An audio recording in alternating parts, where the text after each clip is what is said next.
Here are some journal prompts for problem solving.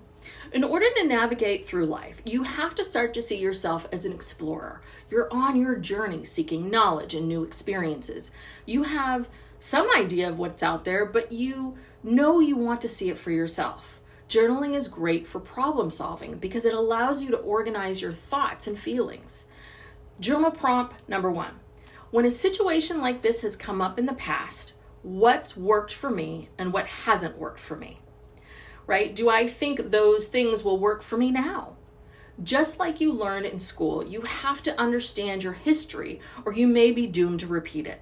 By asking yourself what's worked and what hasn't worked in the past, you're parsing out which thoughts, feelings, behaviors, and mindsets helped you move forward and which kept you stuck.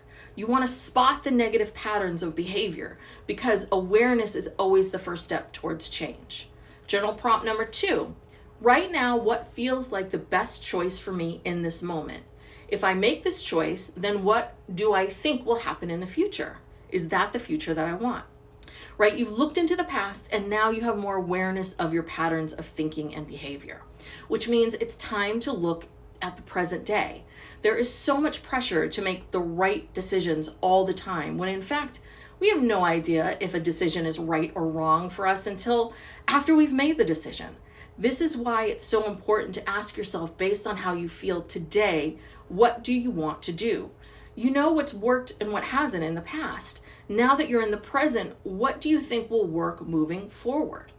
Remember, you're an explorer. There's no right or wrong direction. Allow yourself to think about what will happen if you travel east, and if that's what you're looking for right now.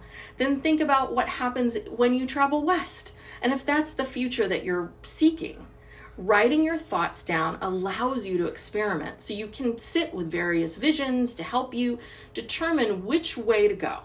It also allows you to examine your fears. Fears, they're always most powerful in the dark. Coaching yourself through journaling gives you the opportunity to bring those fears to light on the page. Go to my website, tessbrigham.com, for more support through my courses and books.